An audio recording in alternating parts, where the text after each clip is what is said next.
चलिए फ्रेंड्स, आगे कंटिन्यू करते हैं और अब हम लोग बात करना स्टार्ट करते हैं। जैसा हम लोग ऑलरेडी डिस्कशन कर चुके थे इंटरनेट 1.0 में, ठीक है, तो अब हम लोग उसी को आगे कंटिन्यू करेंगे। इंटरनेट 1.0 में मैंने आप लोगों से कुछ चीज़ें डिस्कस की थी और इसी डिस्कशन को हम लोग आगे कंटिन्यू करेंगे आज। देखिए, सबसे पहले तो हम लोग इंटरनेट 1.0 में ऑलरेडी डिस्कस कर चुके हैं कि भाई इंटरनेट को हम लोग कनेक्ट कैसे करते हैं, कनेक्ट करने का तरीका, बेसिक जो तरीके होते हैं वो मैंने आपको बताए थे। उसी में कुछ और चीज़ों का इन्हांसमेंट करते हुए कि इंटरनेट को कनेक्ट करने के और कौन कौन से तरीके हो सकते हैं वो मैं अब आप लोग को बताने जाऊंगा। जो बेसिक तरीका था, मतलब बेसिक 3 चीज़ों की जरूरत पड़ती थी इंटरनेट कनेक्ट करने के लिए, वो मैंने आप लोग को बताया। अब इसके बाद जैसे डीएसएल क्या होता है, आप लोगों ने नाम सुना ही होगा कि डीएसएल से हम लोग कैसे कनेक्ट करते हैं।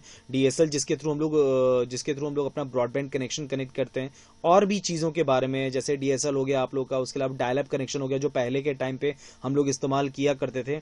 उसके अलावा इंट्रानेट क्या होता है, एक्स्ट्रानेट क्या होता है, ये बहुत कंफ्यूजनिंग वाले जो कंफ्यूजन करने वाले, कंफ्यूजन जो पैदा करते हैं, उन क्वेश्चंस पे हम लोग डिस्कशन आज करेंगे। तो फ्रेंड्स, जैसा मैं आप लोगों से डिस्कशन कर रहा था, अब इसी को हम लोग आगे और देखना स्टार्ट करते हैं। तो इंटरनेट 2.0 में सबसे पहला पॉइंट जो आपके सामने आ रहा है, दैट इज योर www।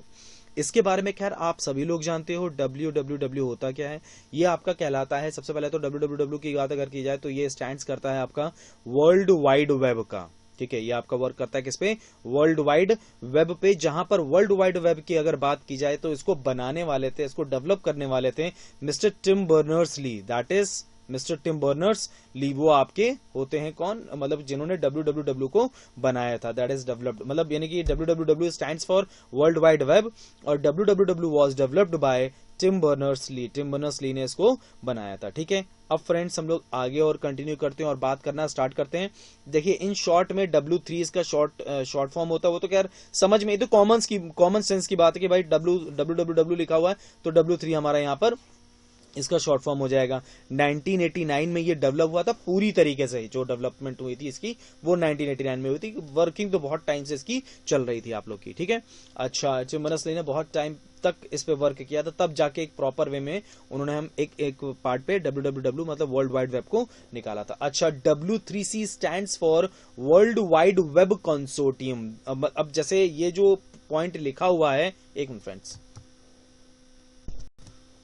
तो फ्रेंड्स जैसा हम लोग डिस्कस कर रहे थे उसी में कंटिन्यू करते हैं। W3C stands for world wide web consortium. तो ये होता क्या है, पहले तो मैं ये क्लियर कर दूं। www, पहले तो आप ये समझिए ये चीज क्या है। ठीक है, देखो फ्रेंड्स, एक चीज आप सभी लोग मानोगे और जानते हो कि हम सब लोग इंटरनेट पे क्या चीज एक्सेस करते हैं। एक्सेस करने के लिए हमारे पास फाइल्स होती हैं जो कि अलग अलग मीडिया के रूप में होती हैं। मीडिया मतलब अब वो जेपीजी के रूप में भी होती है, मतलब इमेज के रूप में भी आप लोग को मिलती हैं। इमेज के अलावा वो आपको वीडियोस के रूप में मिलती हैं। वीडियोस के अलावा वो आपको टेक्स्ट के रूप में मिलती हैं। टेक्स्ट के अलावा वो आपको डॉक्यूमेंट्स के रूप में भी मिलती हैं। इन शॉर्ट में यहाँ कहने का मतलब केवल एक सिंपल सा कॉन्सेप्ट है। वो कॉन्सेप्ट ये है कि जब भी आप इन सब की बात करते हो तो इन सब का बेसिक एक आधार होता है, उसी पे वो वर्कआउट करती हैं। और ये सबके सब आपको किस पे मिलती हैं, उनके सर्वर्स पे मिलती है। जैसे फॉर एन एग्जाम्पल, अगर मैं एक एग्जाम्पल ले लूं यूट्यूब की ही, अगर मैं बात कर लूं कि यूट्यूब की अगर बात की जाए तो यूट्यूब का जो वीडियो होता है वो उसके सर्वर पर कहीं ना कहीं इंस्टॉल होगा। ठीक है, मतलब उसके सर्वर, उसके मेन सर्वर पर, जैसे मान लो ये सर्वर है तो इस सर्वर में कहीं ना कहीं यूट्यूब में आपका वीडियो, मतलब इस सर्वर में आपका वो वीडियो इंस्टॉल होगा, तभी आप यूट्यूब को एक्सेस करके ये वर्कआउट आगे कंटिन्यू कर सकते हो। लेकिन ये जितनी भी चीजें होती हैं सर्वर पर होती हैं, लेकिन सर्वर का भी तो एक पर्टिकुलर एड्रेस होगा ना। मतलब उस सर्वर को भी तो एक्सेस करने के लिए आपको सर्टेन एक तरह का एक स्पेसिफाइड एड्रेस डालना पड़ेगा ना, तो वो एड्रेस यूआरएल होता है। लेकिन ये जितनी भी चीजें हैं, जेपीजी इमेजेस हैं, वीडियो है, डॉक्यूमेंट है, टेक्स्ट है, सारी चीजें पर्टिकुलर, मतलब उसका भी तो कोई ना कोई जो यूट्यूब का जो लिंक है वो भी तो कहीं ना कहीं स्टोर होगा, तभी तो फिर आगे आप लोग समझ पाओगे उन सब चीजों को। तो इन शॉर्ट में कहने का मतलब ये है कि वहां पर आपका वो www में स्टोर्ड होता है। यानी कि तभी आप लोग ज्यादातर ये देखते हो कि जब भी आप लोग, जैसे आपने अगर देखा हो तो आप लोग ये देख पाते हो www.youtube.com, youtube.com। तो यहां पर जो आप ये टर्म देखते हो ना www.youtube.com, तो यहां पर जो ये www होता है और फिर youtube.com का जो टर्म आप लोग का इस्तेमाल किया जाता है, ये वर्ल्ड वाइड वेब होता है। मतलब कहने का है वर्ल्ड लेवल पे इसका इस्तेमाल किया जाता है। यानी जितनी भी चीजें वो सब कुछ इसके अंदर स्टोर है, इस वेब के अंदर स्टोर है। उसके लिंक्स, मतलब यूट्यूब का अलग लिंक है, गूगल का अलग लिंक है, उन सब का लिंक इसमें स्टोर्ड है। आप लोग का लिंक स्टोर्ड है, रिसोर्सेज स्टोर्ड है, मतलब वो सारी चीजें स्टोर्ड है और इसी के थ्रू आप लोग सारी चीजें एक्सेस कर पाते हो। और आप एक्सेस कैसे करते हो? एक्सेस आप लोग यूआरएल के थ्रू करते हो, और यूआरएल भी आप लोग किसके ऊपर ओपन करते हो? उसके लिए आपको प्लेटफॉर्म की जरूरत पड़ती है, दैट इज एप्लीकेशन सॉफ्टवेयर। और वो एप्लीकेशन सॉफ्टवेयर आपका कौन सा होता है? That is your web browser. यानी इन शॉर्ट में अगर देखा जाए तो सारी चीजें एक दूसरी चीजों से लिंक्ड हैं, ठीक है, सारी की सारी चीजें एक दूसरी चीजों से जुड़ी हुई हैं। जैसे कैसे भाई, अगर हम लोग बात करें तो जेपीजी, इमेजेस, वीडियो, ये सारी इनके पर्टिकुलर किस में होगा? सर्वर्स में होगा। पर्टिकुलर किसी की भी सर्वर ले लीजिए, हर एक का अलग अलग सर्वर होता है और उन सबके अलग अलग सर्वर्स पे वो सारी चीजें स्टोर्ड होंगी, लेकिन वो एड्रेस किस एड्रेस के थ्रू आप लोग एक्सेस करोगे? एक्सेस आप लोग यूआरएल के थ्रू करोगे। अब जब आप यूआरएल के थ्रू एक्सेस करोगे तो उनका जो यूनिक एड्रेस होगा, जो यूआरएल होगा, वो एक लिंक के रूप में होगा। वो लिंक कहां पर आपको मिलता है? मतलब आपको नहीं मिलता, वो आपको पता नहीं चलता। आपने लिखा www.google.com, तो बस जैसे आपने www ले लिया, वो ऑटोमेटिकली उठा लेता है उस पर्टिकुलर चीज को और वहां से फिर वो एक्सेस कर देता है। आपने जैसे google.com लिखा, google.com लिख के भी हम लोग आगे बढ़ के कंटिन्यू कर देते हैं। अब आप लोगों को क्वेश्चन ये होगा, सर आज के टाइम पे तो हम लोग कभी कभी लिखते भी नहीं है। तो भैया आज के टाइम पे और भी बहुत सी चीजें हमारी इन्वॉल्व हो गई हैं, दैट्स वाई हमें उसे लिखने की जरूरत नहीं पड़ती। तो ये होता है आपका www, यानी कि वर्ल्ड वाइड वेब। दुनिया में जितनी भी चीजें आप एक्सेस करते हो, इसी के थ्रू आप एक्सेस कर पाते हो, ठीक है। तो भाई अब वो जो आप कितनी भी चीजें जो एक्सेस करते हो इसके थ्रू एक्सेस कर पाते हो, तो वो जो लिंक आते हैं, लिंक इसमें से मिलते हैं आप लोगों को www से, उसमें सारी चीजें स्टोर्ड होती हैं, उसमें रिसोर्सेज कैसे यूज होते हैं, उसमें डिवाइसेस क्या क्या, मतलब इन शॉर्ट में डिवाइसेस नहीं, मतलब इन शॉर्ट में सारी चीजें इसमें स्टोर्ड हैं। तो वो भी कहीं ना कहीं से एक्सेस हो रहा है ना, उसके पीछे भी कोई ना कोई टर्मिनोलॉजी इस्तेमाल की जा रही है ना, उसके पीछे भी कोई ना कोई स्टैंडर्ड वर्क कर रहा है ना। तो वो स्टैंडर्ड जो वर्क करता है, वो स्टैंडर्ड आपका किसके थ्रू वर्क करता है?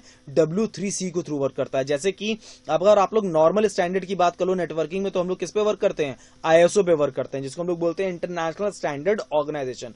उसी तरह से www जो है आपका, जो आपका वर्ल्ड वाइड वेब है, वो आपका एक पर्टिकुलर क्या कहते हैं स्टैंडर्ड पे वर्क करता है। वही स्टैंडर्ड आपका कहलाता है क्या? World web consortium. मतलब वो इसके जो इसमें स्टैंडर्ड दिए जाते हैं, उसी के आधार पे www वर्क करता है। वो जो भी स्टैंडर्ड देते हैं वर्ल्ड वाइड वेब कंसोर्टियम वाले, ठीक है। ये मेनली एक इंटरनेशनल स्टैंडर्ड ऑर्गेनाइजेशन होती है आपकी वर्ल्ड वाइड वेब के लिए। बेसिकली वर्ल्ड वाइड वेब के लिए एक अलग से ऑर्गेनाइजेशन बनाई गई है, केवल वो यही डिसाइड करती कि इसमें क्या क्या चीजें रखनी है और क्या क्या चीजें नहीं रखनी है, मतलब क्या स्टैंडर्ड, क्या मानक तय करना है इसको चलाने का। चलो भाई, तो भाई अब हम लोग आगे बढ़ते हैं, और आगे बढ़ के अब हम लोग बात करना स्टार्ट करते हैं बहुत ही इंपॉर्टेंट टर्म के बारे में, and that is intranet and extranet. लेकिन फ्रेंड्स, मैं आप लोग को एक चीज बता दूं, असल में मुझे जो बात करनी है वो मुझे बेसिकली बात करनी है इंटरनेट, इंट्रानेट और एक्स्ट्रानेट के बारे में। इसके बारे में बताने के लिए मैं एक छोटा सा डायग्राम बनाऊं तो थोड़ा सा और क्लियर हो जाएगा आप लोग को, समझिएगा।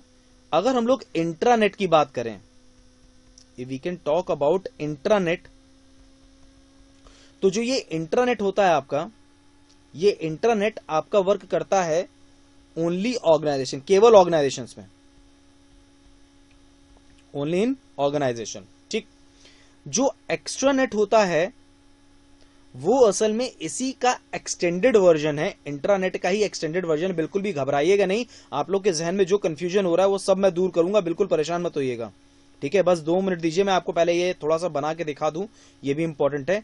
एक्स्ट्रानेट जो होता है इसी का एक्सटेंडेड वर्जन होता है एक्स्ट्रानेट, जिसमें क्या होता है, ठीक है, इसी से रिलेटेड आपके वेंडर्स होते हैं, ठीक है, और वेंडर्स, सप्लायर्स, ठीक है, जो भी हो, मतलब इन शॉर्ट में क्लाइंट्स, वेंडर्स और क्लाइंट्स किसी को भी आप रख सकते हो उसमें, ठीक है, एक्सेट्रा। अच्छा, अब जो इंटरनेट होता है, इंटरनेट की अगर हम बात करें भैया, तो इंटरनेट तो सबके लिए बराबर है ये, ठीक है, क्योंकि ये पब्लिक नेटवर्क है आपका, इसको कोई भी एक्सेस कर सकता है, एनीबडी कैन एक्सेस इट, ठीक है। इंटरनेट ये world, all over the world, ये इस्तेमाल किया जाता है ऑल ओवर द वर्ल्ड, मतलब दुनिया भर में इसका इस्तेमाल होता है, all over the world, all over the world, पूरी दुनिया में इसका इस्तेमाल किया जाता है, ठीक है। दैट इज योर इंटरनेट, बहुत कॉमन सी चीज है। अब मैं जरा वापस आ जाता हूं जो हम लोग डिस्कशन कर रहे थे, इंट्रानेट, एक्स्ट्रानेट। बिल्कुल भी घबराना नहीं, मैं बिल्कुल एकदम क्लियर कर दूंगा इसको, ठीक है। अब सुनो, सबसे पहली चीज तो समझो इंटरनेट। इंटरनेट जो आपका होता है वो एक पब्लिक नेटवर्क है। पब्लिक नेटवर्क का मतलब यहां पर ये होता है कि जैसे अगर भाई एक सिंपल सा कॉन्सेप्ट है, वो नेटवर्क आप भी इस्तेमाल कर सको, वो नेटवर्क मैं भी इस्तेमाल कर सकूं, वो नेटवर्क आपका बच्चा इस्तेमाल कर सके, यहां बैठा हुआ, यूएस में बैठा हुआ, अफ्रीका में बैठा हुआ, मतलब दुनिया भर का कोई भी व्यक्ति उस नेटवर्क को इस्तेमाल कर सके, बस वही इंटरनेट है, जिसे हम लोग पब्लिक नेटवर्क कहते हैं। मतलब पब्लिकली कोई भी इस्तेमाल कर सकता है, दैट इज योर इंटरनेट। अब आते हैं इंट्रानेट पे। इंटरनेट बहुत कॉमन सी चीज है, दुनिया भर में कोई भी इस नेटवर्क का इस्तेमाल कर सकता है, दैट इज कॉल्ड इंटरनेट। ठीक, अब फ्रेंड्स अब आगे बात करते हैं इंट्रानेट। अब प्रॉब्लम क्या है, ये जो हम लोग इंट्रानेट की बात करते हैं, ये हम लोग विद इन एन ऑर्गेनाइजेशन में जो हम लोग नेटवर्क इस्तेमाल करते हैं, दैट इज योर इंटरनेट। इसको मैं थोड़ा सा और इसमें समझा के बताता हूं आप लोग को। नॉर्मली हम लोग इसको लैन के थ्रू कनेक्ट करते हैं। नॉर्मली जो हम लोग इसको कनेक्ट करते हैं वो किसके थ्रू करते हैं, लैन के थ्रू कनेक्ट करते हैं, लोकल एरिया नेटवर्क के थ्रू इसको हम लोग कनेक्ट करते हैं। और इसमें सबसे बड़ी डिसएडवांटेज नहीं कह सकते, ये बहुत बड़ा डिसएडवांटेज चाहो तो बोल दो आप लोग, ये केवल और केवल उसी प्रेमिसेस में इस्तेमाल होगा जो आपका ऑर्गेनाइजेशन का प्रेमिसेस होगा। प्रेमिसेस मतलब वो क्षेत्र जहां पर हम लोग काम करते हैं। मतलब जैसे अगर मान लीजिए मैं महिंद्राज में काम करता हूं, तो महिंद्राज का एक प्रेमिसेस है, ठीक है, तो उस प्रेमिसेस के अंदर ही हम लोग इस नेटवर्क का इस्तेमाल कर सकते हैं, उसको बाहर हम लोग इस्तेमाल नहीं कर सकते हैं, ठीक है। और इसी वजह से ये एक हाई सिक्योर जोन में कन्वर्टेड हो जाता है। मतलब कहने का भाई एक सिंपल सा कॉन्सेप्ट है, भाई इंटरनेट क्यों हम लोग क्यों नहीं इंटरनेट का इस्तेमाल हर जगह करते हैं, क्योंकि इंटरनेट एक पब्लिक नेटवर्क है जो कि हर कोई एक्सेस कर सकता है। तो बट ऑब्वियस ही बात है, जब हर कोई एक्सेस कर सकता है तो ये उतना सिक्योर नहीं है जितना सिक्योर इंट्रानेट है। इंट्रानेट बेसिकली दोस्तों जो इस्तेमाल किया जाता है वो अलग अलग ऑर्गेनाइजेशन या अलग अलग डिपार्टमेंट के थ्रू इस्तेमाल किया जाता है, और वो पर्टिकुलर उनका खुद का नेटवर्क होता है, ठीक है।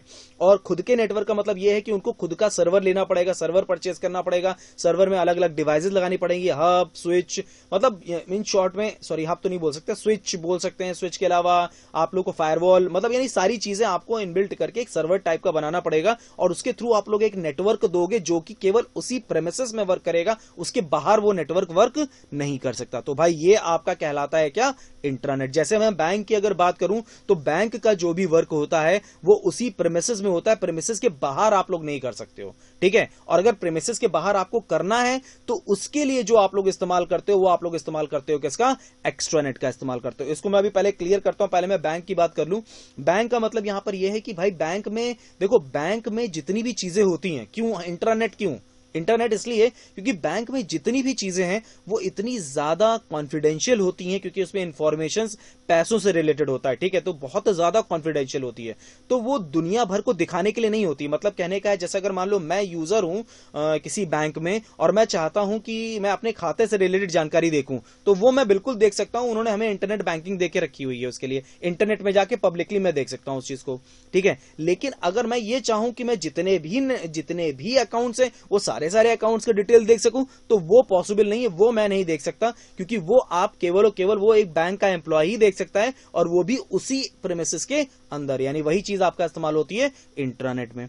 अच्छा फ्रेंड्स, ये जो टेक्नोलॉजी होती है, ये टेक्नोलॉजी आईपी टेक्नोलॉजी पे वर्क करती है, जिसे हम लोग बोलते हैं इंटरनेट प्रोटोकॉल टेक्नोलॉजी, जिसमें शेयर इंफॉर्मेशन किया जाता है। इसको अगर ये अभी भी नहीं समझ में आया तो मैं एक और एग्जांपल आप लोगों को समझाता हूं। जैसे अगर मान लीजिए एक ऑर्गेनाइजेशन है एबीसी, ठीक है, एबीसी कॉर्पोरेशन है। एबीसी कॉर्पोरेशन में एक पर्सन बैठता है अकाउंट्स में, ठीक है, और एक पर्सन बैठता है एडमिन में। अब यहां से एक पर्सन बैठता है एडमिन में, अब यहां से कोई डेटा वो शेयर करना चाहता है अपने उस पर्टिकुलर बी के पास, मतलब उस पर्टिकुलर एडमिन वाले सेक्शन पर्सन के पास, तो वो उसको जरूरत नहीं है इंटरनेट की, यहां पे उसे कोई जरूरत नहीं है इंटरनेट की, वो इंट्रानेट के थ्रू ये चीज पॉसिबली कर सकता है, उसको इंटरनेट की यहां पे कोई भी आवश्यकता नहीं है, ठीक है, क्योंकि वो पब्लिक नेटवर्क है। और ये जो नेटवर्क होता है ये आपका प्राइवेट नेटवर्क होता है, मतलब प्राइवेट और पब्लिक का मतलब तो बताने की जरूरत नहीं, वो तो आप सभी लोग जानते ही हो, ठीक है। अच्छा, ये तो हुआ इंट्रानेट, अगर आप समझ पाए हो तो वो आपका कहलाता है क्या, इंट्रानेट। अब हम लोग आगे बढ़ते हैं एक्स्ट्रानेट।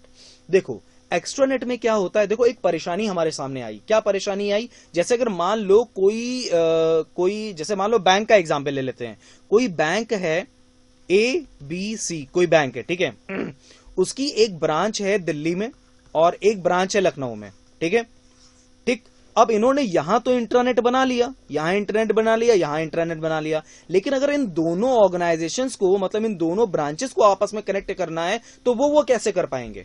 तो यहां पर इन लोगों ने इसी पर्पस के लिए इस्तेमाल किया एक्स्ट्रानेट का, जहां पर इन्होंने इस इंट्रानेट के जो नेटवर्क था उसको एक्सटेंड करके एक्स्ट्रानेट में कन्वर्ट कर दिया, और उसके थ्रू वो और अदर ब्रांचेस को भी आपस में कनेक्ट कर पाए। मतलब किसी और ब्रांच को भी अगर ये लोग कनेक्ट करना चाहे, वहां पे इंटरनेट बना हुआ है, यानी एक इंटरनेट से दूसरे इंटरनेट को कनेक्ट किया जा सकता है। लेकिन इसमें आपको जरूरत, नो डाउट, इसमें आपको जरूरत पड़ेगी इंटरनेट की। इसके थ्रू ही आप इसको कनेक्ट कर सकते हो, यानी कि इंटरनेट के थ्रू आप आपस में इंट्रानेट्स को कनेक्ट कर सकते हो, तो आपका बनता है क्या? एक्स्ट्रानेट। ठीक है, अब एक्स्ट्रानेट में क्या होता है? एक्स्ट्रानेट में ये होता है, अब जैसे अगर मान लो ये तो मैंने एक एबीसी आप लोग को एग्जाम्पल दिया, मैंने आप लोग क्या एग्जाम्पल दिया? बैंक का एग्जाम्पल दिया। एक और एग्जाम्पल ले लेते हैं, जैसे एक एबीसी कॉर्पोरेशन है, ठीक है, एबीसी कॉर्पोरेशन ने एक और कोई कॉर्पोरेशन है एक और कोई कॉर्पोरेशन है आपकी जेड कॉर्पोरेशन है, ठीक है। तो ये जो जेड कॉर्पोरेशन है, इस जेड कॉर्पोरेशन से एक तरह का इन्होंने क्या कर लिया, एक तरह की एक डील कर ली। क्या डील की? इन्होंने बोला भैया एक काम करते हैं, आपसे हम अपना क्या कहते हैं पूरा सारी चीजें आपके साथ वर्क करेंगे हम लोग। तो जेड ने बोला, जेड कॉर्पोरेशन ने बोला भैया हमें अपनी कुछ डिटेल्स तो दीजिए ताकि हम लोग आपके साथ डिस्कस करके आगे बात कंटिन्यू कर पाए।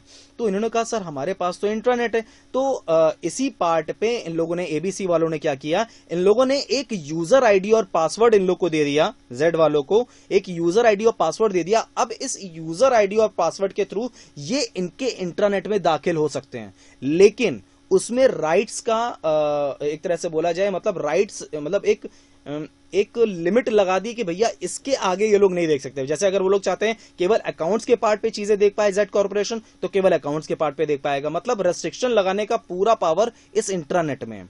मतलब कहने का यह है कि जेड कॉर्पोरेशन को जितनी चीजें देनी है केवल उतनी चीजें वो दी जा सकती हैं एक्स्ट्रानेट के द्वारा, ठीक है। यानी कि इन शॉर्ट में अगर हम लोग बोलें तो जो इंट्रानेट है उसी को एक्सटेंड करके अपने क्लाइंट, वेंडर और सप्लायर्स तक, ठीक है, पहुंचाने के लिए जो हम लोग इस्तेमाल करते हैं, दैट इज कॉल्ड एक्स्ट्रानेट। वो आपका एक्स्ट्रानेट कहलाता है।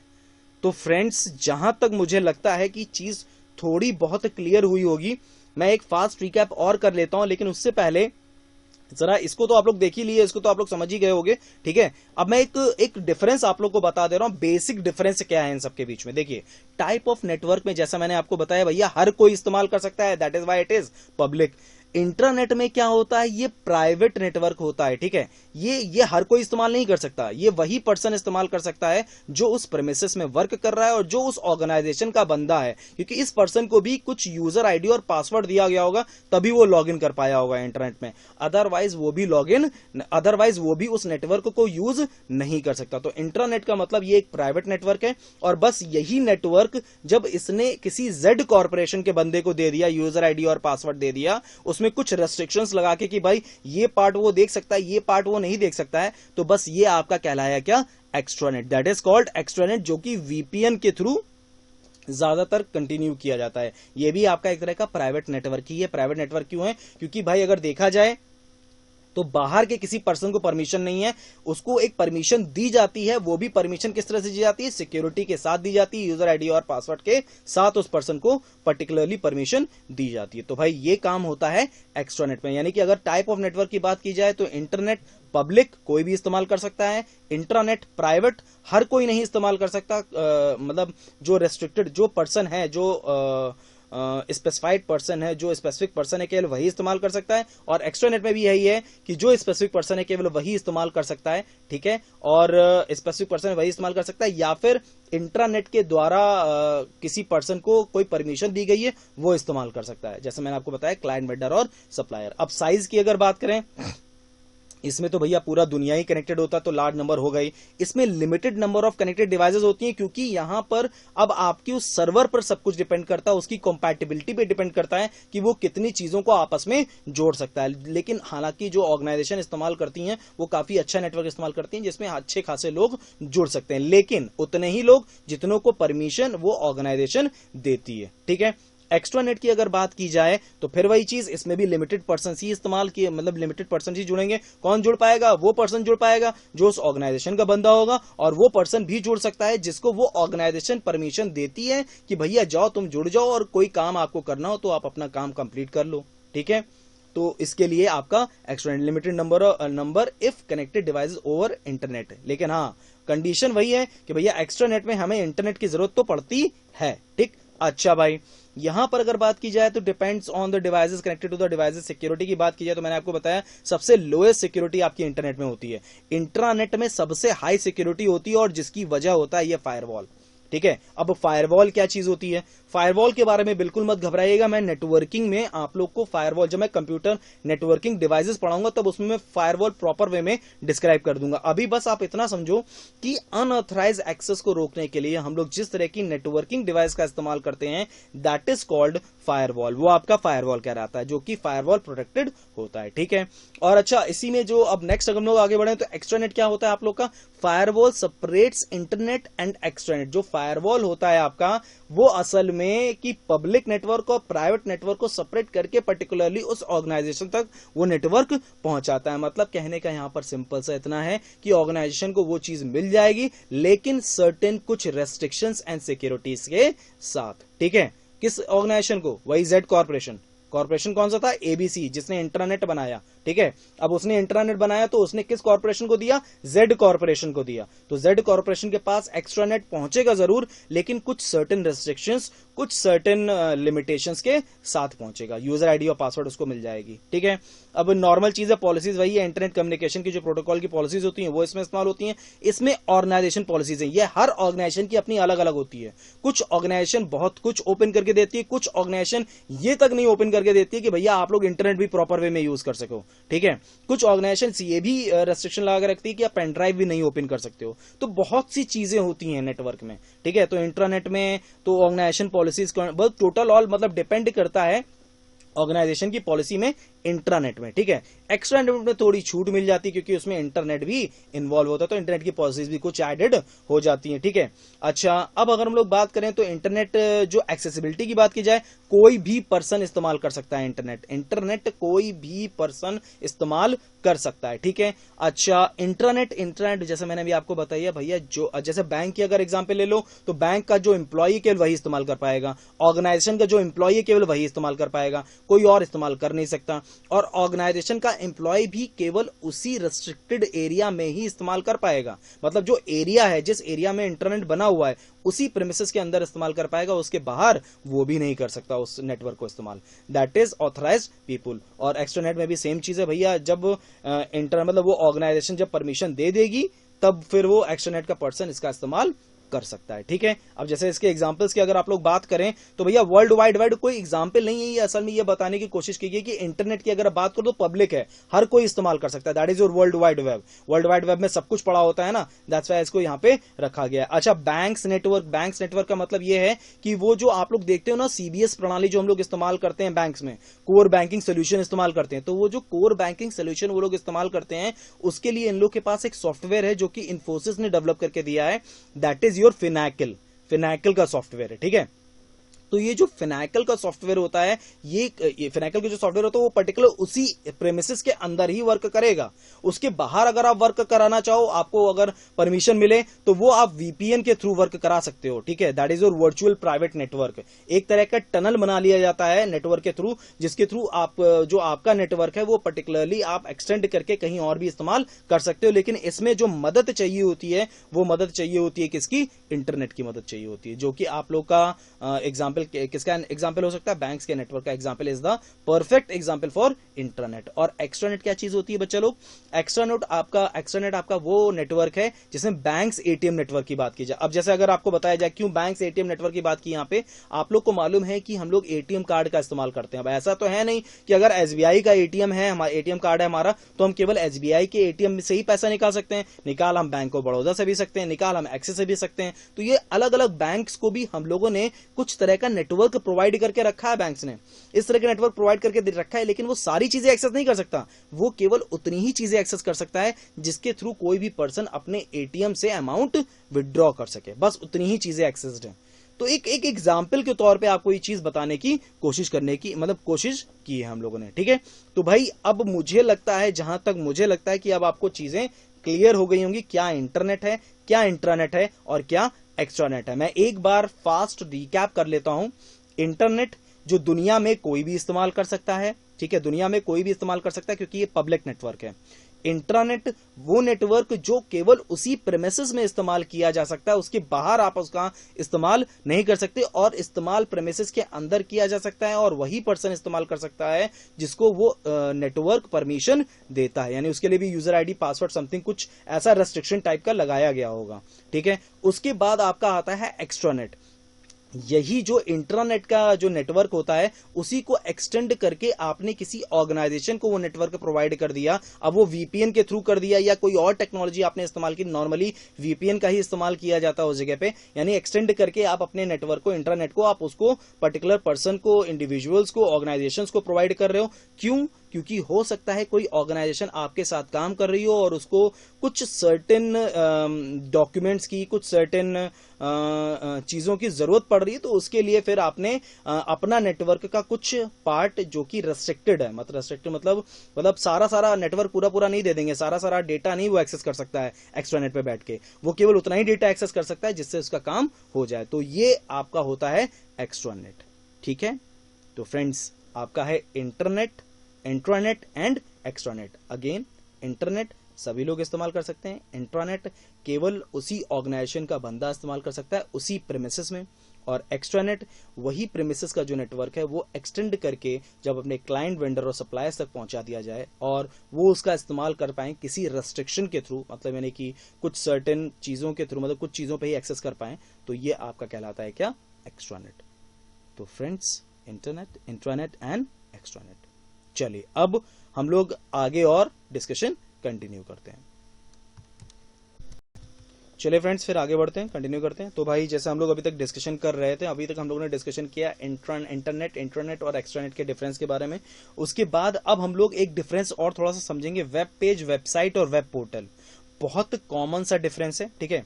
अब जैसे कि हम लोग वेब पेज की अगर बात करें, बस एक सिंपल सा कॉन्सेप्ट समझिएगा, सिंगल वेब पेज मतलब सिंगल, आपने कोई भी पेज बनाया है नॉर्मल, किसी भी मतलब HTML का कोड आपने इस्तेमाल किया और HTML का कोड इस्तेमाल करते हुए आपने सिंगल एक पेज बना दिया, बस वही आपका कहलाया क्या? Web page. That is called web page, वो आपका वेब पेज कहलाया। ये पहली चीज, ठीक है। सिंगल मतलब सिंगल पेज आपने डिजाइन किया, किसके थ्रू डिजाइन किया? HTML कोड के थ्रू आपने डिजाइन किया, हाइपर टेक्स्ट मार्कअप लैंग्वेज के कोड के थ्रू आपने डिजाइन कर दिया वेब पेज का, ठीक। अब फ्रेंड्स, जब हम लोग वेब पेज की बात करते हैं, जब भी हम लोग बात किसकी करते हैं? वेब पेज की करते हैं। अब कुछ कलेक्शन ऑफ जो वेब पेजेस होते हैं, कलेक्शन ऑफ वेब पेजेस, ठीक है, वो आपके कहलाते हैं क्या? Websites. That is called website. मैं फिर से एक बार रिपीट कर रहा हूं, सिंगल पेजेस को, सिंगल पेज की अगर बात की जाए या सिंगल पेज की अगर बात की जाए जिसको अगर हमें डिजाइन करना है, वो हमने HTML मतलब कि HTML कोड के थ्रू, जो इसमें हम लोग टैग का इस्तेमाल करते हैं, उसके थ्रू हमने एक पेज बना लिया, बस वो हमारा कहलाता है क्या? Web page. और जब यही वेब पेज काफी हो जाते हैं, मतलब काफी ज्यादा हो जाते हैं और एक ही जगह पे हम उसको इकट्ठा कर देते हैं, प्रॉपर वे में उसको एक पैकेज बना लेते हैं और उस जगह पे हम लोग फिर उसको एक तरह से किस तरह से डील करते हैं, उसको हम लोग वेबसाइट की तरह डील कर सकते हैं। यानी अगर कोई आपसे ये पूछे कि भैया वेबसाइट क्या हो सकता है, तो आप ये बोल सकते हो कि a collection of web pages known as website. अब जैसे वेबसाइट का आपके सामने देखिए, वेबसाइट वी ऑल नो कि भाई अगर हम लोग वेबसाइट की बात करें तो पर्टिकुलर एक एग्जांपल आता है जिसको हम लोग बोलते हैं URL, यानी कोई ना कोई एड्रेस तो होगा ही होगा वेबसाइट की अगर बात होगी। तो भाई वो एड्रेस कौन सा था? वो एड्रेस है आपका www.mahindras.org। www क्या है? वो हम लोग पहले डिस्कस कर चुके हैं, दैट इज योर वेब, ठीक है। और ये जो वेब है आप लोग का, इसमें आपका जो चीज जुड़ती है वो जुड़ती क्या है? Domain name. तो डोमेन नेम इसमें क्या है? mahindras.org। अब मुद्दे की चीज ये है, वेब पोर्टल का काम क्या होता है, मैं इस पे आ जाता हूं। यानी वेबसाइट जो होता है,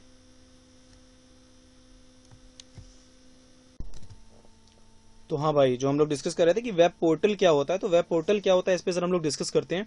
जैसे आप लोग अगर देख पा रहे हो तो ये डोमेन नेम आप लोग को दिखाई दे रहा है। अब इसी से इंटर रिलेटेड जितनी भी वेबसाइट्स होती हैं, बस वही वेब पोर्टल कहलाती हैं आपकी। जैसे फॉर एन एग्जाम्पल, जैसे आप लोगों ने देखा कि www.mahindras.org ये वेबसाइट हो गई और इसकी वेब पोर्टल क्या हो गई आप लोग की? stportal.mahindras.org, stportal.mahindras.org। या फिर एक और आप लोग कह सकते हो, आप लोगों ने शायद एग्जाम्पल देखा हो, enews.mahindras.org। अब इसमें भी अगर आप लोग गौर करो तो ये इंटर रिलेटेड वेबसाइट्स हैं, ठीक है। तो जितनी भी इंटर रिलेटेड वेबसाइट्स होती हैं वो आपकी कहलाती है क्या, वेब पोर्टल कहलाती हैं। दीज मतलब ये सारी चीजें आपकी क्या कहलाती हैं, वेब पोर्टल्स कहलाती हैं। These all are known as web portals.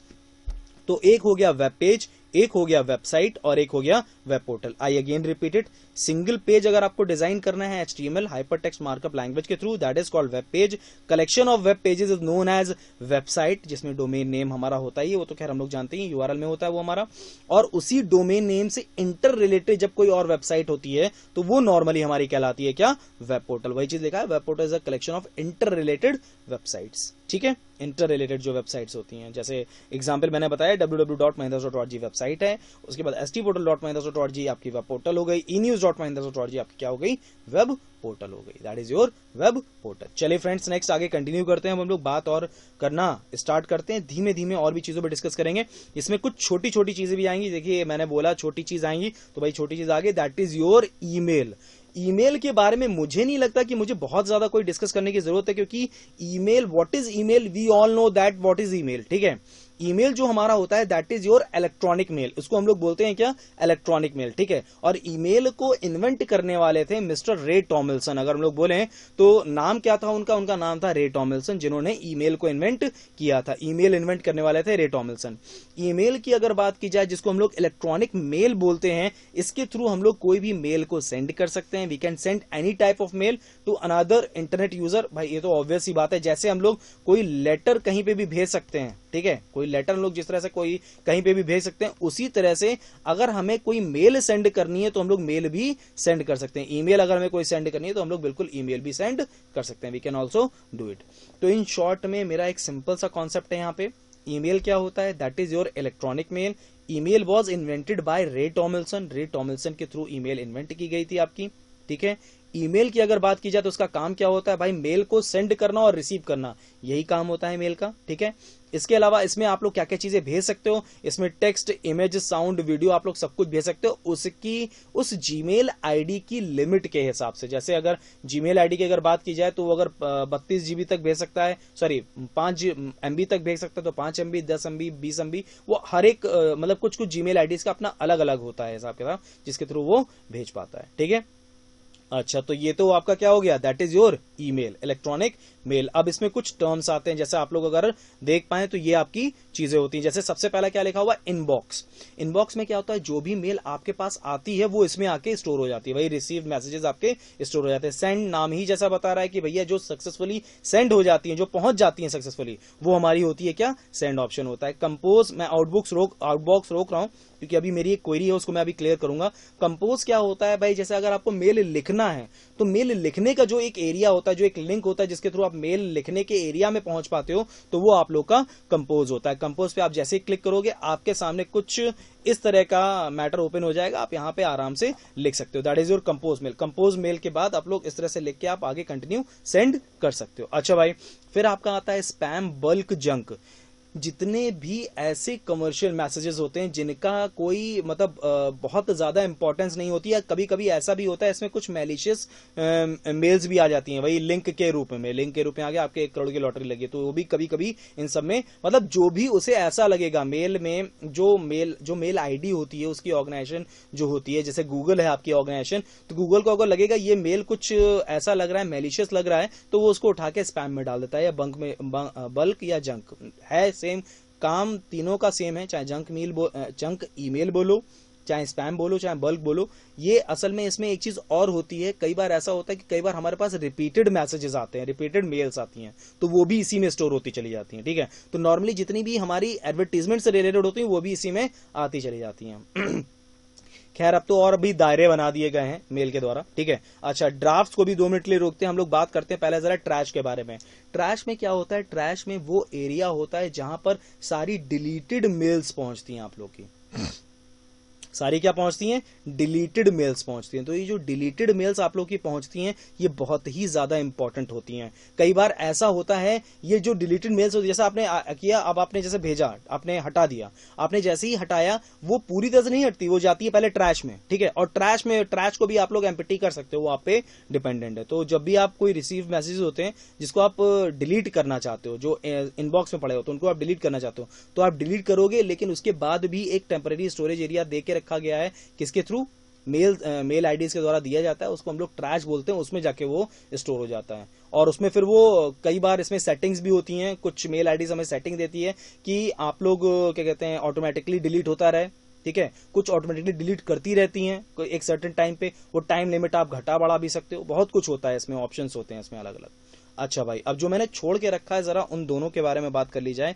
एक चीज मैंने छोड़ के रखी हुई है आप लोग के सामने, दैट इज योर आउटबॉक्स, और एक मैंने छोड़ के रखा हुआ है ड्राफ्ट्स। अब इन दोनों के बीच में डिफरेंस क्या होता है, देखो फ्रेंड्स, आउटबॉक्स क्या होता है, ये आपका आउटबॉक्स एक ऐसा मेल सिस्टम है, एक ऐसा मेल पर्पस है जिसमें हम लोग अगर बात करें तो आपने जैसे कोई मेल की, ठीक है, अब जैसे मान लो कि आपने मेल अपनी तरफ से भेज दी, मेल सक्सेसफुली सेंड हुई, ठीक है, लेकिन सॉरी सक्सेसफुली नहीं सेंड हो पाई, सॉरी मैं इसके लिए माफी चाहता हूं, सक्सेसफुली नहीं सेंड हो पाई, क्या दिक्कत हुई, आपकी तरफ से नेटवर्क का कुछ इश्यू था, तो वो आपको पेंडिंग में दिखाई देगा। तो वो जो पेंडिंग में दिखाई देता है वो जाके स्टोर हो जाता है किसमें, आउटबॉक्स में जाके स्टोर हो जाता है।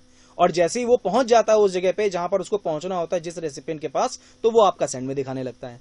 इन शॉर्ट में कहने का मतलब ये है, कई बार ऐसा भी प्रॉब्लम देखी गई है कि कुछ लोगों की मेल आईडी की जो इनबॉक्स होता है, इनबॉक्स सेक्शन होता है, मतलब बॉक्स जो आप लोग का मेल बॉक्स जो होता है वो पूरा फुल हो चुका होता है, उसमें पूरे मैसेजेस फुल होते हैं, उसमें जगह नहीं होती कि एक भी मैसेज आ सके।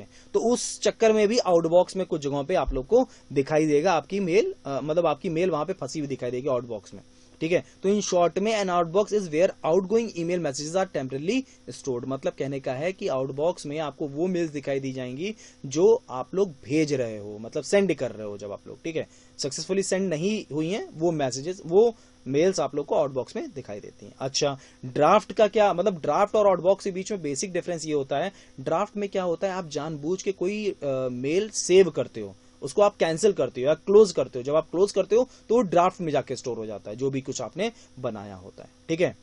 तो आपने बनाया तो लेकिन उसे सेंड नहीं किया, तो वो आपका ड्राफ्ट में होगा, और आपने सेंड तो कर दिया लेकिन किसी भी कारणवश वो अभी जा रहा है, अभी पहुंच नहीं पाया है अपने रेसिपिएंट के पास जिसको आपने भेजा है, ठीक है, तो वो आउटबॉक्स में स्टोर होता है, ठीक है।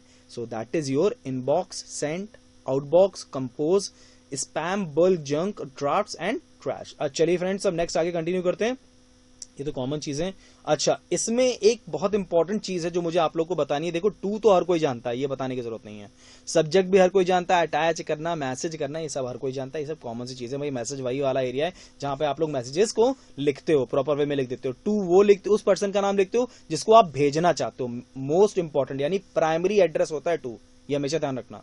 प्राइमरी एड्रेस जिसको आप कहना चाहते हो कि भाई उसको किसी को जाए चाहे ना जाए, इस पर्सन को तो मेल पहुंचे क्योंकि इसी के लिए मैं भेज रहा हूं मेल, तो वो टू में लिखा जाता है।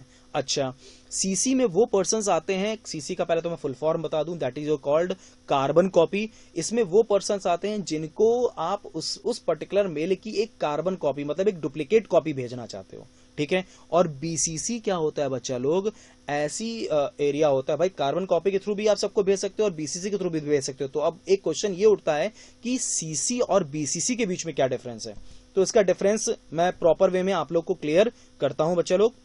जो सीसी होता है that is your carbon copy, और जो बीसीसी होता है आपका that is called blind carbon copy.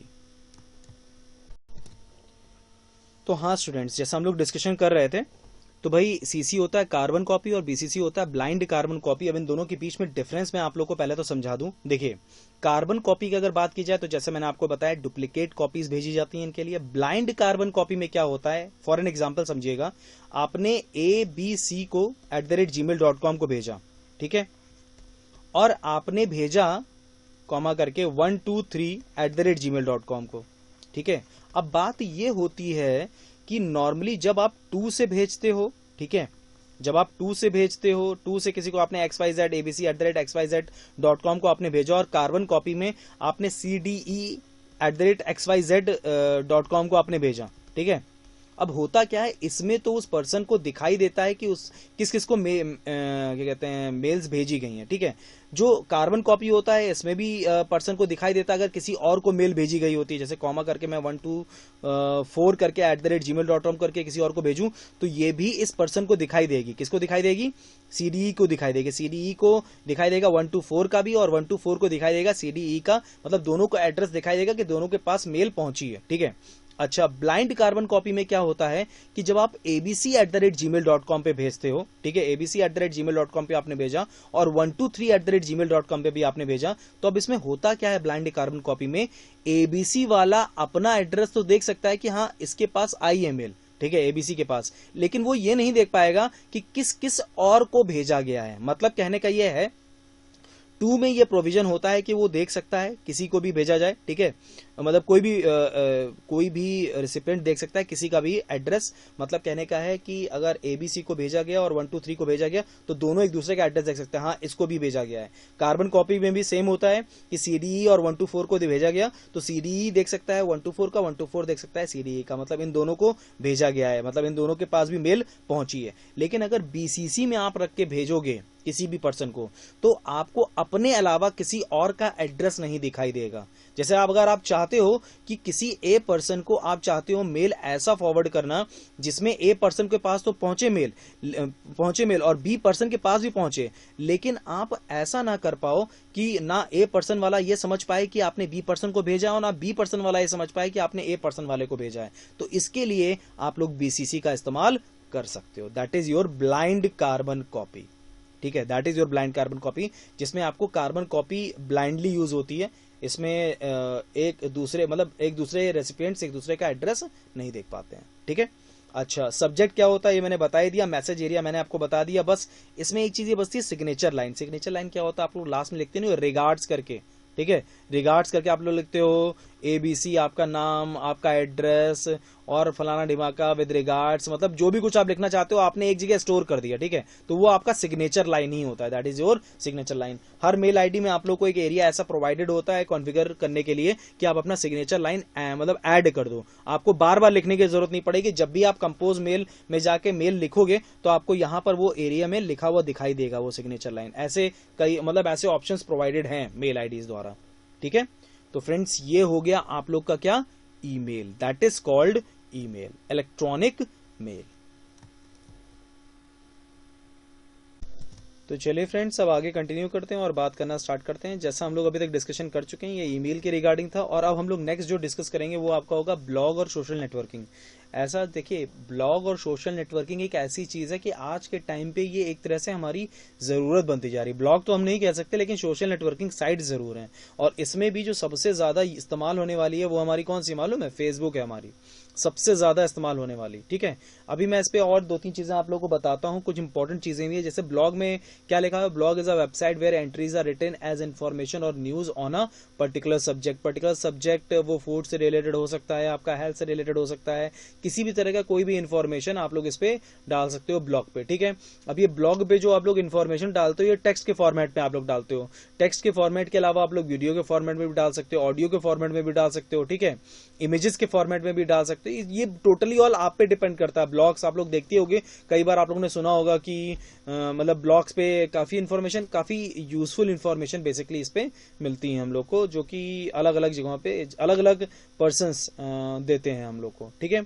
तो इसमें लिखा भी हुआ है कि you can choose any subject for writing a blog like food, health और इन्फॉर्मेशन अबाउट एनीथिंग मतलब मीन्स एनीथिंग, किसी पे भी आप कर सकते हो। अच्छा, इसमें एक टर्म मैं आप लोग को और बताना चाहूंगा जो कि एग्जामिनेशन में पूछा भी गया है।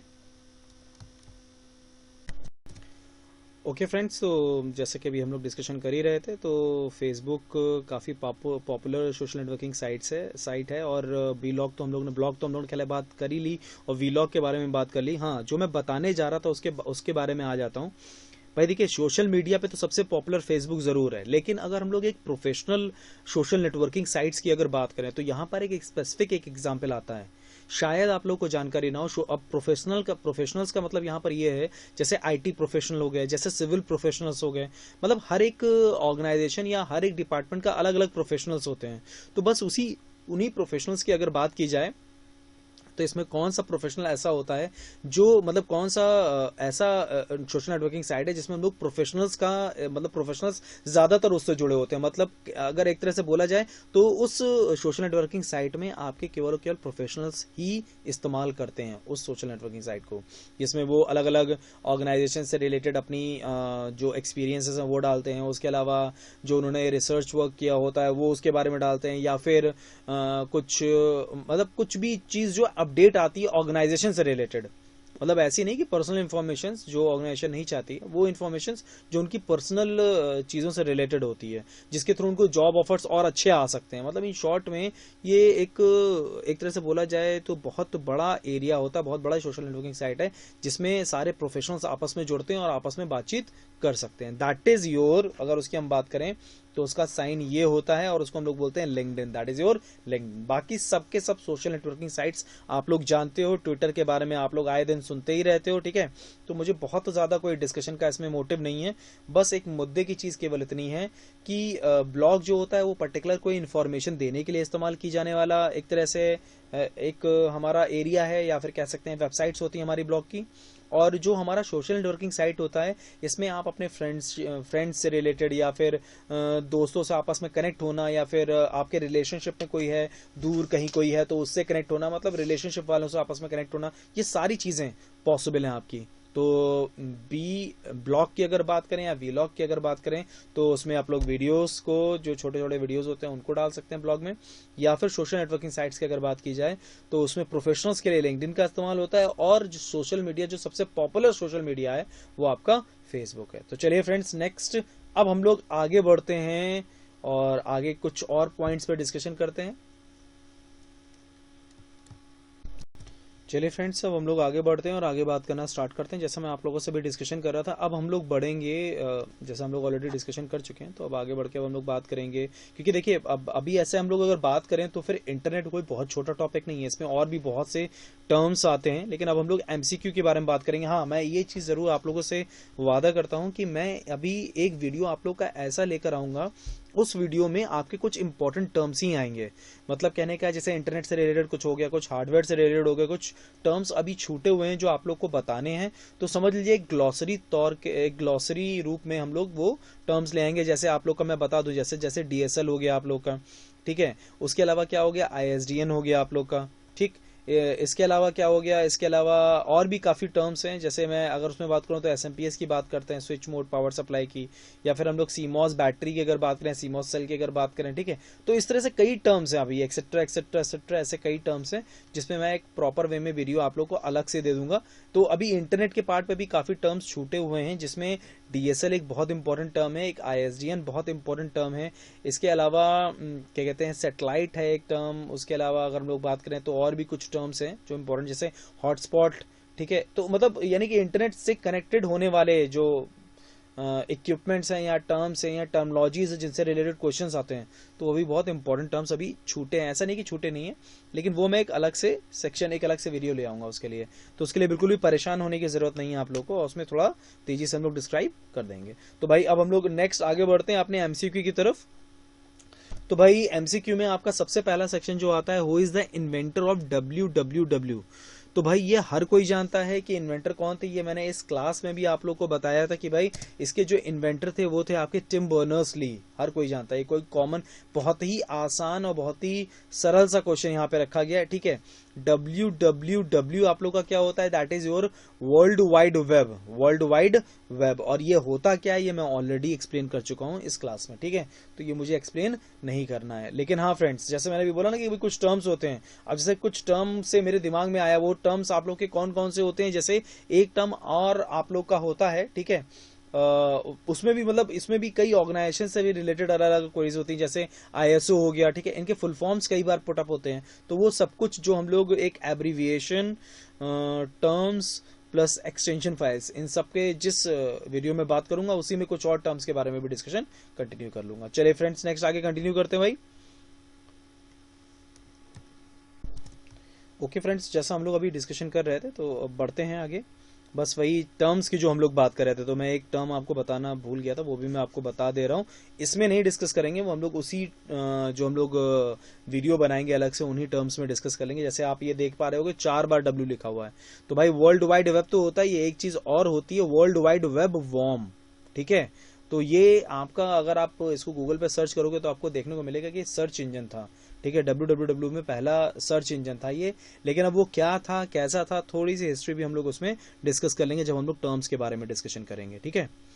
तो सबसे पुराना, ये सबसे अर्लीस्ट जो बनाया गया था सर्च इंजन, तो वो ये था आपका वर्ल्ड वाइड वेब वॉर्म। लेकिन एक तरह से हम लोग ये नहीं कह सकते, ये अगर आप देखोगे तो जैसे आपने लिखा ओल्डेस्ट, तो ओल्डेस्ट में नहीं मिलेगा आप लोगों को ओल्डेस्ट सर्च इंजन, तो वो पार्ट पे नहीं मिलेगा ये चीज ही। मतलब इसका थोड़ा सा एक हिस्ट्री भी है, बैक हिस्ट्री भी है, तो वो सब हम लोग डिस्कस करेंगे, ठीक है। चलिए फ्रेंड्स, नेक्स्ट आगे कंटिन्यू करते हैं। तो अब आता है आपके सामने, which of the following is a correct format of email address. भाई बहुत कॉमन सी चीज है, जैसे अगर मान लीजिए मेरा नाम ABC है, ठीक है, तो abc@gmail.com, ठीक, abc@gmail.com। तो भाई अगर इस तरह से अगर हम लोग देखें तो यहाँ पर जो देखने में हमें लग रहा है वो हमारा बी बिल्कुल सही जवाब यहाँ पर हो सकता है, ठीक है। तो ये आप लोग का क्या हो गया, ईमेल एड्रेस लिखने का तरीका। कई बार ऐसे क्वेश्चंस पुट अप होते हैं जिसमें कहा जाता है कि यूजर नेम और डोमेन नेम को सेपरेट करने के लिए किस तरह के टर्म्स का इस्तेमाल किया जाता है, तो वो आपका होता है @ का इस्तेमाल होता है, दैट इज योर @, ठीक है फ्रेंड्स। चलिए फ्रेंड्स आगे कंटिन्यू करते हैं। तो चलिए फ्रेंड्स, नेक्स्ट आगे कंटिन्यू करते हैं। ये तो हम लोगों ने कुछ डिस्कशन किया एक क्वेश्चन के बारे में, that is your name @gmail.com, ठीक है। अब नेक्स्ट अब हम लोग आगे कंटिन्यू करते हैं और कुछ पॉइंट्स पर अब हम लोग डिस्कशन आगे कंटिन्यू करते हैं, मतलब जो हम लोग का चल रहा है MCQ। अच्छा भाई, नेक्स्ट क्वेश्चन आपके सामने आता है, HTML is use to create. HTML का उपयोग डैश बनाने के लिए किया जाता है। भाई ये तो बहुत आसान सा क्वेश्चन है। देखो बेसिकली मैं ये पहले भी बता चुका हूँ कि जो हमारा HTML होता है वो असल में एक तरह का हाइपर टेक्स्ट मार्कअप लैंग्वेज होता है, यानी कि मार्कअप लैंग्वेज होता है। मार्कअप लैंग्वेजेस जितनी भी हैं वो नॉर्मली वेबसाइट्स के लिए ही इस्तेमाल की जाती हैं, ठीक है। तो अब यहाँ पर सबसे अप्रोप्रिएट आंसर अगर हम देखें तो सबसे अप्रोप्रिएट आंसर आपके लिए वेब पेज हो जाएगा। और जैसा कि मैंने इस क्लास में, इस वीडियो में आप सेक्शन में आप लोगों को बताया भी है कि भैया जो वेब पेज होता है वो वेब पेज असल में होता क्या है, सिंगल HTML पेज जो होता है वो आपका क्या होता है, वेब पेज होता है। यानी सिंगल HTML पेज को अगर आप टाइप कर रहे हो, उस पर वर्कआउट कर रहे हो, उसको बना रहे हो, क्रिएट कर रहे हो, तो वो आपका क्या होता है, वेब पेज होता है, that is your web page, single page, ठीक है। सिंगल HTML के द्वारा बनाया गया single page, that is your web page. चलिए फ्रेंड्स, नेक्स्ट आगे कंटिन्यू करते हैं भाई। अब आता है computer on internet are identified by. देखो इसमें जो मैं आंसर आप लोग को देने वाला हूं, ठीक है, वो आंसर के बारे में मैं आप लोग को प्रॉपर वे में नेटवर्किंग का जो वीडियोस हैं उनमें बताऊंगा, ठीक है। यहाँ पर जो आंसर, जो क्वेश्चन पूछा गया, क्वेश्चन ये पूछा गया कि जैसे मान लीजिए ये कंप्यूटर है, ये कंप्यूटर, ये कंप्यूटर, ये कंप्यूटर है, ये इंटरनेट में कनेक्टेड है। बोला गया ये किस में कनेक्टेड है बच्चा लोग, ये बच्चा लोग इंटरनेट में कनेक्टेड है। अगर ये इंटरनेट में कनेक्टेड है तो बस इतना सा क्वेरी कर दी गई कि भैया ये बता दो बस हमें कि अगर इंटरनेट में कनेक्टेड है तो ये किसी यूनिक एड्रेस पे वर्क कर रहे हैं, तो भैया वो यूनिक एड्रेस जो आपका होता है वो क्या कहलाता है, that is called IP address. वही चीज आपकी कहलाती है IP एड्रेस, ठीक है। यानी कि अगर मान लीजिए आपका कोई भी कंप्यूटर, कोई भी इलेक्ट्रॉनिक डिवाइस आपका नेटवर्क में अटैच्ड है, नेटवर्क में लिंक्ड है, नेटवर्क में है वो, तो वो पर्टिकुलरली एक यूनिक एड्रेस पे वर्क कर रहा हो, वो यूनिक एड्रेस आपका कहलाता है क्या, that is called IP address, जिसको हम लोग बोलते हैं internet protocol address, that is called internet protocol address. चलिए फ्रेंड्स, नेक्स्ट आगे कंटिन्यू करते हैं। अब भाई कोई बहुत बड़ी चीज नहीं है, वही चीज है, बस मैंने इसका फुल फॉर्म इससे पहले वाले क्वेश्चन में बता ही दिया है आप लोग को, ठीक है। अच्छा एक चीज और, हाँ मैं एक चीज और आप लोगों को बता दूं भैया, यूनिक एड्रेस जरूर होता है IP एड्रेस आपका, और IP एड्रेस को मतलब IP एड्रेस कई बार पूछा जाता है कि IP एड्रेस आपके सामने दे दिया गया, जैसे मान लीजिए ये आपके सामने IP एड्रेस दे दिया गया और पूछा गया बताओ ये IP एड्रेस सही है कि गलत है, ऐसा कई बार क्वेरीज आती हैं। तो ये सब चीजें मैं क्लियर करूंगा आप लोग को आगे आने वाले सेशंस में, तो बिल्कुल भी घबराएगा नहीं, बिल्कुल भी परेशान मत होइएगा, इसको मैं क्लियर आप लोग को बिल्कुल करूंगा नेटवर्किंग वाले सेशन में, इसको प्रॉपर वे में क्लियर करेंगे, ठीक है। क्योंकि इस वाले सेशन में थोड़ा सा टाइम लिमिट थोड़ी कम हो गई, मैंने कुछ चीजें आप लोग को एक्सप्लेन की, मोस्ट प्रॉब्ली उम्मीद करता हूं कि वो सब कुछ समझ में आया होगा आप लोग को। चलिए, तो IP एड्रेस क्या होता है, unique address of the system on the internet या on the network is known as IP address. चलो भाई नेक्स्ट आगे बढ़ते हैं। ओके, HTML की अगर हम लोग बात करें तो भाई HTML का जो फुल फॉर्म होता है that is your hyper text markup language. It is called hyper text markup language. अभी क्या होता है इससे रिलेटेड ही, इससे पहला वाला क्वेश्चन उसी से रिलेटेड था कि HTML क्या होता है। तो HTML एक तरह का लैंग्वेज होता है जिसका काम ही होता है वेब पेजेस को क्या करना, डिजाइन करना, वेब पेजेस को क्या करना, बनाना या डिजाइन करना। That is the work of the HTML, that is called hyper text markup language. वो आपको कहलाता है हाइपर टेक्स्ट मार्कअप लैंग्वेज। और फ्रेंड्स बस आज के लिए हम लोग अपने इंटरनेट के 2.0 को यहीं पे विराम देते हैं। जैसा मैंने आप लोगों से वादा किया है कि बिल्कुल मैं आप लोगों के लिए एक अलग से वीडियो बनाऊंगा जिसमें मैं कुछ टर्म्स रखूंगा और इंटरनेट के भी कुछ इंपॉर्टेंट टर्म्स उसके अंदर आएंगे, क्योंकि इंपॉर्टेंट टर्म्स हैं जो हमें और भी डिस्कस करने हैं। तो एक अलग से पूरा वीडियो बना दूंगा, वो ज्यादा बेहतर रहेगा, ठीक है। क्योंकि अब इंटरनेट में सब कुछ तो कवर नहीं कर सकते इन दोनों पॉइंट्स पे, तो जो जो चीजें छोटी हैं उस पर हम लोग कवर कर लेंगे। उन एब्रीविएशंस समझ लीजिए या टर्म्स समझ लीजिए या ग्लॉसरी समझ लीजिए, जो भी समझ लीजिए आप लोग, ठीक है। तो उसमें फिर हम लोग डिस्कशन कर लेंगे एक अलग से वीडियो बना के। और बाकी अगर आप लोगों को किसी भी तरह की कोई भी दिक्कत हो तो भाई मैं आपको पहले भी बता चुका हूँ, आप लोग बस टेलीग्राम पे हेमंत महिंद्राज लिखिए और हेमंत महिंद्राज लिख के उस पर जुड़ जाइए। कोई क्वेरी हो तो आप लोग उस पर रखिए, मैं आप लोग की प्रॉब्लम रिजॉल्व करूंगा। चलिए फ्रेंड्स, थैंक यू। उम्मीद करता हूँ आप लोगों को चीजें समझ में आई होंगी। चलिए friends, thank you and thank you very much.